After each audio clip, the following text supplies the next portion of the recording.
Hello friends, government of Andhra Pradesh health medical and family welfare department Shri Venkateswara medical college Tirupati నుంచి అయితేనండి మనకి ఒక జాబ్ నోటిఫికేషన్ అయితే రిలీజ్ చేశారండి.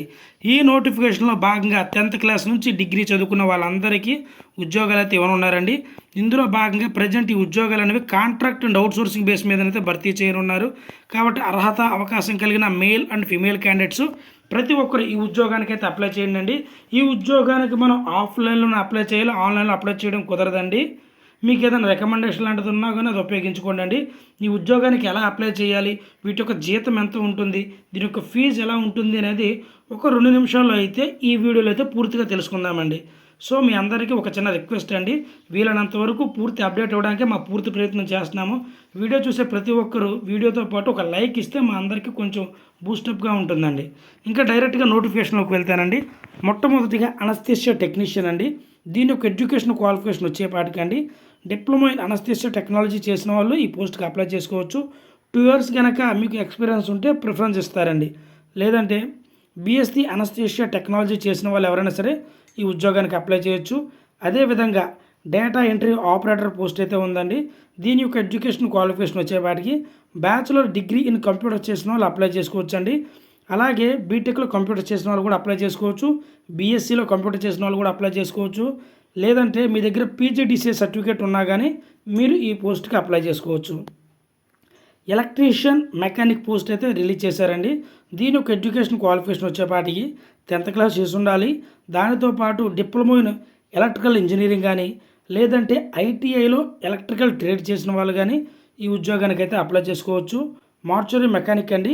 దీని యొక్క ఎడ్యుకేషన్ క్వాలిఫికేషన్ వచ్చేపాటికి diploma in LME special knowledge చేసిన వాళ్ళు ఈ పోస్ట్కి అయితే అప్లై చేసుకోవచ్చు. అదేవిధంగా ఆపరేషన్ థియేటర్ విషయానికి వచ్చేపాటికండి 10th క్లాస్ చేసి ఉండాలి. వీళ్ళకి 3 సంవత్సరాలు కనుక నర్సింగ్లో ఎక్స్పీరియన్స్ ఉంటే ప్రిఫరెన్స్ ఇస్తారన్నమాట. అదేవిధంగా వీళ్ళు ఫస్ట్ ఎయిడ్ సర్టిఫికేట్ కూడా కలిగి ఉండాలండి. అంటే ఆపరేషన్ థియేటర్ అసిస్టెంట్కి పెట్టుకున్న వాళ్ళకి ఫస్ట్ ఎయిడ్ సర్టిఫికేట్ కూడా వీళ్ళ దగ్గర ఉంటే అప్లై చేసుకోవచ్చు. ల్యాబ్ అటెండెంట్ అండి. దీని యొక్క ఎడ్యుకేషన్ క్వాలిఫికేషన్ వచ్చేవాటికి 10th క్లాస్తో పాటు ల్యాబ్ అటెండెంట్ కోర్స్ చేసిన వాళ్ళు లేదంటే ఇంటర్మీడియట్లో ల్యాబ్ అటెండెంట్స్ వొకేషనల్ కోర్స్ చేసిన వాళ్ళు ఈ ఉద్యోగానికి అప్లై చేసుకోవచ్చు. మరి ఏజ్ విషయానికి వచ్చేపాటికండి 42 సంవత్సరాల లోపు ఉన్న వాళ్ళు ఎవరైనా సరే అప్లై చేసుకోవచ్చు. అలాగే ఎస్సీ ఎస్టీ బీసీ క్యాండిడేట్స్కి అయితే 5 సంవత్సరాలు ఏజ్ రిలాక్సేషన్ అయితే ఇచ్చారు. ఎక్స్ సర్వీస్ మ్యాన్ వాళ్ళకి 3 సంవత్సరాలు ఏజ్ రిలాక్సేషన్, ఫిజికల్ హ్యాండిక్యాప్డ్ పర్సన్స్కి అయితే 10 సంవత్సరాలు ఏజ్ రిలాక్సేషన్ అయితే ఇచ్చారండి. మరి ఇంకా ఇంపార్టెంట్ డేట్ విషయానికి వచ్చేపాటికండి నోటిఫికేషన్ మనకి 1/5/2025 అయితే రిలీజ్ చేశారు. ఈ నోటిఫికేషన్కి అప్లై చేసుకుంటే లాస్ట్ డేటు 10/5/2025 అండి. సెక్యూరిటీ వచ్చేపాటికి 20/5/2025 అండి.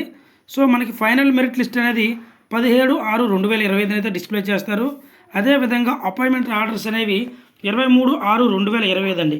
అంటే ఎగ్జాక్ట్గా 1 నెలన్నర కల్లా మనం ఉద్యోగంలో ఉండే అవకాశం అయితే ఉందండి. మరి ఈ ఉద్యోగాల యొక్క శాలరీ విషయానికి వచ్చేపాటికి అనస్థీషియా టెక్నీషియన్కి ప్రతి నెల 32,670 రూపాయలు శాలరీ ఇవ్వనున్నారు. ల్యాబ్ అటెండెంట్కి 15,000 రూపాయలు, డేటా ఎంట్రీ ఆపరేటర్కి 18,500 రూపాయలు, ఎలక్ట్రీషియన్ మెకానిక్కి 18,500 రూపాయలు, మార్చురీ మెకానిక్కి 18,000 రూపాయలు, ఆపరేషన్ థియేటర్ అసిస్టెంట్కి 15,000 రూపాయల శాలరీ అయితే ఇవ్వనున్నారండి. మరి ఈ ఉద్యోగానికి ఎవరైతే అప్లై చేయాలనుకుంటున్నారో వాళ్ళు ఏదైనా ఒక నేషనల్ బ్యాంకులోకి వెళ్ళండి. College development society SVMC Tirupati district అనే పేరు మీద 300 రూపాయల డిమాండ్ డ్రాఫ్ట్ ఇవ్వాల్సి అయితే ఉంటుందండి. అది కూడా ఓసీ క్యాండిడేట్స్ మాత్రమే. SC ST BC physical handicapped పర్సన్స్కి ఎటువంటి ఫీ లేదండి. ఓసీ వాళ్ళకి మాత్రమే 300 రూపాయల ఫీ అయితే ఉందన్నమాట. మరి ఈ ఉద్యోగాల సెలక్షన్ విషయానికి వచ్చేపాటికండి మొత్తం 100 మార్కులకి అయితే ఉంటుంది. సో 100 మార్కుల్లో 75% మార్క్స్ అనేవి మన అకాడమిక్ మెరిట్ మీద ఆధారపడి ఉంటుందండి. సో దీనితో పాటు మనకి ఏదైనా ఎక్స్పీరియన్స్ ఉన్నా ఆ ఎక్స్పీరియన్స్ కూడా యాడ్ చేస్తే మార్క్స్ పెరిగే అవకాశం ఉంది. లోకల్గా ఉంటున్నామా లేదా ఇవన్నీ కూడా వెరిఫై చేస్తే ఉద్యోగం అయితే ఇస్తారండి. ఈ కాంట్రాక్ట్ ఉద్యోగాలు అనేవి రికమెండేషన్ ద్వారా కూడా అయ్యే అవకాశం ఉందండి. అంటే డబ్బులు కట్టడం కాదండి నా ఉద్దేశం, మాట సహాయం. సో వస్తున్నారు చూసుకోండి, అంటే ఇది హెల్ప్ అయ్యే అవకాశం ఉంటుందని నా పర్సనల్గా చెప్తున్నాను. బట్ మీకు ఏదైనా అవకాశం ఉంటే అది ట్రై చేసుకోండి అండి. సో ఈ నోటిఫికేషన్కి ఎవరైతే అప్లై చేయాలనుకుంటున్నారో వాళ్ళు అప్లికేషన్ ఫామ్ ఫిల్ చేసి అప్లికేషన్ ఫామ్ మీద మీరు ఏ పోస్ట్కి అయితే అప్లై చేస్తున్నారో ఆ పోస్ట్ నేము, ఇందాక తీసినటువంటి బ్యాంక్ డీడీ, దానితో పాటు మీ ఆధార్ కార్డు, అలాగే ration card, income certificate, caste certificate, physical handicapped persons అయితే ఆ సర్టిఫికేటు, అదేవిధంగా మీ దగ్గర ఏదైనా ఎక్స్ట్రా సర్టిఫికేట్స్ ఉంటే అలా ప్రతిదీ సెల్ఫ్ అటాచ్ చేసి అయితే పంపించవలసి అయితే ఉంటుందండి. సో పంపించవలసిన అడ్రస్ విషయానికి వచ్చేపాటికి office of the principal, SVMC Tirupati అండి. సో ఇక్కడికి వచ్చైతే మీరు అప్లికేషన్స్ అయితే సబ్మిట్ చేయవలసి అయితే ఉంటుంది. సో మీరు టు ద పోస్ట్ కన్నా డైరెక్ట్గా వెళ్ళిస్తేనే మీ అప్లికేషన్స్కి సెక్యూరిటీగా ఉంటుంది. లేదంటే office of superintendent government veterinary hospital Tirupati, so ఎక్కడైనా సరే మనం అప్లికేషన్ సబ్మిట్ చేయవచ్చు.